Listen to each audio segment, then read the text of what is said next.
Hello दोस्तों, आप सभी का स्वागत है ज्ञान स्टोरी चैनल में। चैनल को सब्सक्राइब जरूर कर ले। वीर शिवाजी के ज्येष्ठ पुत्र छत्रपति संभाजी महाराज की आज जयंती है। 14 मई सन 1657 में इनका जन्म हुआ था। ये बचपन से ही अपने पिता शिवाजी के जैसे वीर योद्धा थे। इन्होंने अपना पूरा जीवन देश को समर्पित कर दिया था। आज भी इनकी वीरता की कहानियां पढ़ी और सुनी जाती है। संभाजी बचपन से ही राजनीति के ज्ञाता रहे और कई अवसरों पर उन्होंने अपनी कुशलता का परिचय भी दिया। छत्रपति संभाजी महाराज का जन्म 14 मई 1657 को तत्कालीन महाराष्ट्र स्थित पुरंदर के किले में हुआ था। इनके पिता का नाम छत्रपति शिवाजी महाराज और माता का नाम सईबाई था। इनके दादा शाहजी भोसले और दादी जीजाबाई थे। संभाजी की पत्नी का नाम येसुबाई था। इनके जन्म के कुछ समय पश्चात इनकी माता सईबाई का देहांत हो गया। इसके बाद इनका लालन पालन दादी ने किया। कालांतर में इन्होंने मराठी और संस्कृत सहित कई अन्य भाषाओं में प्रवीणता हासिल की। ऐसा कहा जाता है कि संभाजी की सौतेली मां अपने बेटे राजाराम को राजा बनाना चाहती थी, इसलिए वो शिवाजी जी के मन में संभाजी के प्रति घृणा जागृत करती थी। इससे शिवाजी और संभाजी के बीच अविश्वास की स्थिति बनी रहती थी। एक बार शिवाजी ने उन्हें किसी कारणवश कारावास में डलवा दिया था, जहां से वह भाग निकलने में कामयाब हुए थे। इसके बाद वह मुगलों से जा मिले, लेकिन मुगलों का हिंदुओं के प्रति क्रूर स्वभाव को देखकर वह पुनः अपने राज लौट आए। जब वह औरंगजेब के कारावास से भाग रहे थे तो उस समय उनकी मुलाकात ब्राह्मण कवि कलश से हुई, जो आगे चलकर उनके सलाहकार बने। सन 1665 में मुगलों और मराठों के बीच पुरंदर की संधि हुई। इसके बाद 3 अप्रैल 1680 को शिवाजी की मृत्यु हो गई।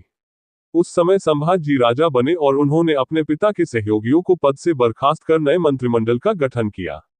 इन्होंने कवि कलश को अपना सलाहकार नियुक्त किया, जो कि मथुरा के रहने वाले थे। इन्हें मराठी भाषा का जरा भी ज्ञान नहीं था। इसे शिवाजी के सहयोगियों ने अपमान मान संभाजी के खिलाफ आंतरिक विद्रोह का बिगुल फूंक दी।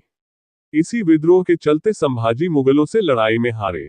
इसके बाद उन्हें बंदी बना लिया गया और गंभीर मानसिक और शारीरिक यातनाएं दी गईं।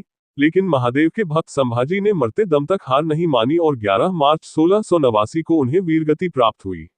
बादशाह औरंगजेब ने संभाजी महाराज को इस्लाम कबूलने का हुक्म दिया। इनकार करने पर उनको बुरी तरह पीटा गया। दोबारा पूछने पर भी संभाजी ने फिर इनकार कर दिया। इस बार उनकी जुबान खींच ली गई। एक बार फिर से पूछा गया। तब संभाजी ने लिखने की सामग्री मंगवाई और लिखा, अगर बादशाह अपनी बेटी भी दे तब भी नहीं करूंगा। इसके बाद उनको तड़पा तड़पा कर मार डाला गया।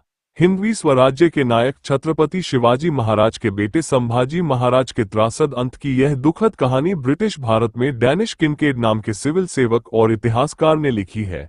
डैनिश ने ये बातें अपनी शिवाजी द ग्रैंड रिबेल नाम से एक चर्चित किताब में लिखी है।